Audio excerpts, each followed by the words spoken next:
ऐसी हैं, उनसे अगर कोई मांगे, इसीलिए सबकी कामनाएं पूर्ण नहीं करते हो कि 100 रुपया तो खर्चा करना नहीं आया, 1 करोड़ दे देंगे तो और माया में फंस जाएगा। तो लोगों को लगता है भगवान हमारी सुनते नहीं, देवी देवता जल्दी सुन लेते हैं। भगवान के भजन को छोड़ करके और कुछ जो भी भगवान से मांगोगे तो जिसमें तुम्हारा भजन बढ़ेगा वही भगवान देंगे, अन्यथा नहीं देंगे। ये भगवान और देवताओं में विशेषता अंतर है कि अन्य देवी देवताओं से भजन करके मांगोगे, जो मांगोगे वो दे देंगे, लेकिन भगवान का भजन करके भगवान से मांगोगे तो जो तुम्हारा मंगल होगा वही देंगे, अन्यथा नहीं देंगे।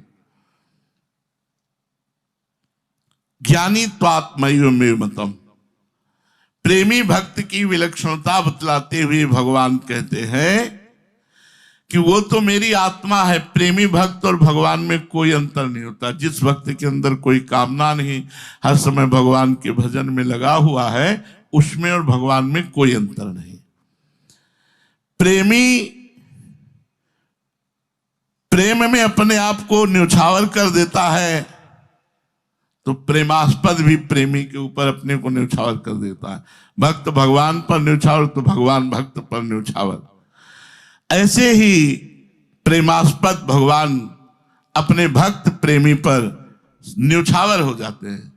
देखो, नौकर तक बन गए भगवान, सारथी बन गए भगवान, और सेना नायक के लिए तो भगवान नाई बन कर गए, राजा के मालिश, तेल मालिश की। बिना बोए खेत जग सकता है क्या? लेकिन धन्ना जाट का बिना बोए खेत फसल हो गई। आश्चर्य की बात, बिना बोए। ये भगवान की भक्ति का चमत्कार। प्रेम अनिर्वचनीय है। जब तक शरीर के साथ अभिन्नता मानोगे तब तक भगवान भिन्न लगेंगे, और जब भगवान से अभिन्नता मानोगे तो शरीर भिन्न दिखेगा, अलग दिखेगा। अभी शरीर से अपनापन है इसलिए भगवान पराये दिखते हैं।